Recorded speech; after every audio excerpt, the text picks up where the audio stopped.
عید کا دن۔ عید کا دن خوشی کا دن ہے۔ یہ روزے داروں کی مشقت کے بعد راحت کا دن ہے۔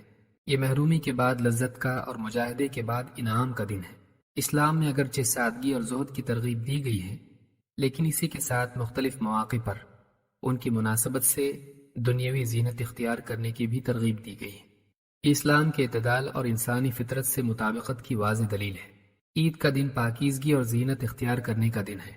نافع رحمہ اللہ فرماتے ہیں، عبداللہ ابن عمر رضی اللہ تعالیٰ عنہما عید الفطر کے دن عیدگاہ جانے سے پہلے غسل کیا کرتے تھے۔ اسے امام مالک نے موطا میں روایت کیا ہے۔ عید کے دن غسل کرنا لازم نہیں، البتہ مستحب ہے۔ یہ بھی مستحب ہے کہ مسلمان اپنے لباس میں سے بہترین لباس پہن کر عید کی نماز کے لیے جائیں۔ ضروری نہیں کہ لباس نیا ہو، بلکہ اپنے کپڑوں میں سے بہترین لباس پہن کر نماز عید کے لیے جانا بھی کافی ہے۔ نافع رحمہ اللہ فرماتے ہیں، ابن عمر رضی اللہ تعالیٰ عنہما عیدین میں اپنا سب سے اچھا لباس پہنا کرتے تھے۔ اسے امام البیہقی نے اپنی سنن میں روایت کیا ہے۔ عید زندگی بھر کے مجاہدوں کے بعد مشقتوں سے نجات کے دن کی یاد دہانی ہے۔ یہ دنیا کی تکلیفوں اور رنج و غم سے آزادی کے دن کو یاد دلانے والا دن ہے۔ رمضان میں کھانے پینے سے محرومی کے تسلسل کے بعد عید کا دن ہوتا ہے، جس میں ایک مومن کھاتا پیتا ہے، بہترین لباس پہنتا ہے اور اللہ کا شکر ادا کرتا ہے، اپنے دوست و احباب اور رشتہ داروں سے مل کر خوش ہوتا ہے۔ بس اسی طرح دنیا کے اس دارالامتحان سے نکل کر ایک مومن آخرت کی جنت میں داخل ہوگا اور سایہ دار باغوں میں بہترین لباس پہنے اہل جنت کے ساتھ خوش و خرم زندگی گزارے گا۔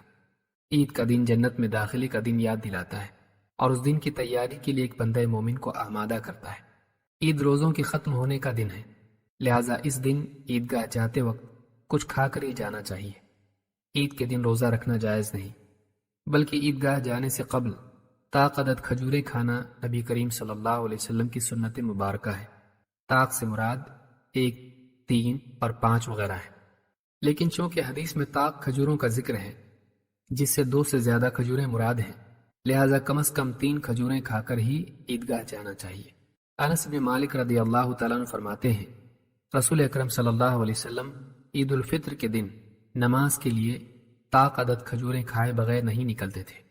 اس حدیث کو امام بخاری نے روایت کیا ہے۔ عید کے دن ایک دوسرے سے کیا کہیں؟ ہر قوم کے افراد آپس میں ایک دوسرے سے ملتے ہیں تو کچھ نہ کچھ کلمات تحیہ کے طور پر کہتے ہیں۔ اسلام میں بھی ملاقات کے وقت ایک دوسرے کو سلام کرنے کی تعلیم دی گئی ہے۔ سلام نہ صرف آپس میں ایک دوسرے کے لیے سلامتی اور اللہ کی رحمت و برکت کی دعا ہے، بلکہ وہ اپنے دل کو دوسرے مسلمانوں کے لیے کھوٹ سے پاک کرنے کا بھی ذریعہ ہے۔ لیکن عید کا دن عام دن نہیں۔ عید کے دن سلام کے کلمات کے ساتھ ساتھ مسلمانوں کو کچھ اور کلمات بھی تعلیم دیے گئے ہیں۔ ان کلمات کے معنی پر غور کرنے سے معلوم ہوتا ہے کہ عید کے دن مسلمانوں کے ایک دوسرے کے لیے کیا جذبات ہونے چاہیے۔ جبیر ابن نفیر رحمہ اللہ فرماتے ہیں، رسول کریم صلی اللہ علیہ وسلم کے صحابہ جب عید کے دن ایک دوسرے سے ملتے تو کہتے، تقبل اللہ منا و منک، اللہ ہم سے اور آپ سے قبول فرمائے۔ ایک روایت میں ہے، تقبل اللہ منا و منکم، اللہ ہم سے اور آپ سب سے قبول فرمائے۔ صحابہ کے اس عمل سے معلوم ہوتا ہے کہ ایک مومن کو چاہیے کہ وہ عید کے دن اللہ تعالیٰ سے رمضان المبارک میں کیے ہوئے اعمال کی قبولیت کا امیدوار ہو۔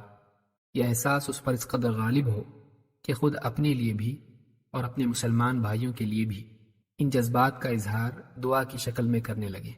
وہ اپنے اور اپنے مسلمان بھائیوں کے لیے اللہ تعالیٰ سے قبولیت و مغفرت کا طالب ہو۔ اسلام خیر خواہی کا دین ہے اور مومن ہر حال میں خیر خواہ ہوتا ہے۔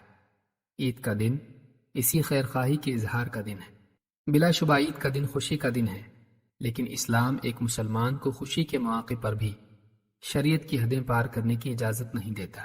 چاہے خوشی کا موقع ہو یا غم کا، ایک مسلمان کو چاہیے کہ وہ اللہ تعالیٰ کو ناراض کرنے والا کوئی کام نہ کرے۔ بعض مسلمان رمضان کے ختم ہوتے ہی اسلام اور شریعت کی پابندیوں کو ایک دم سے بھول جاتے ہیں۔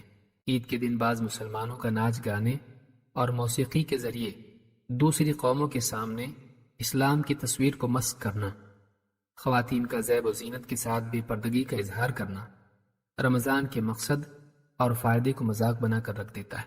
اس سے بڑھ کر اسلام کا مذاق کیا ہو سکتا ہے کہ ایک مسلمان رمضان کا پورا مہینہ شریعت کی پابندی میں گزارے لیکن جیسے ہی یہ مہینہ ختم ہو جائے وہ اللہ کی حرام کی ہوئی چیزوں میں جا پڑے، وہ تربیت کے مرحلے میں پابند بنا رہے، لیکن امتحان کا موقع آتے ہی شریعت سے آزاد ہو کر ناکامی کا ثبوت دے۔ کتنا بدقسمت ہے وہ مسلمان جس کی مہینے بھر کی تربیت کا اثر رمضان کے ختم ہوتے ہی کافور ہو جائے اور وہ اس مبارک مہینے کے ختم ہوتے ہی تقوی کا لباس اتار پھینکے اور فسق و فجور کے راستے کی طرف دوڑ پڑے۔ اقول ھذا واستغفر اللہ لی ولکم۔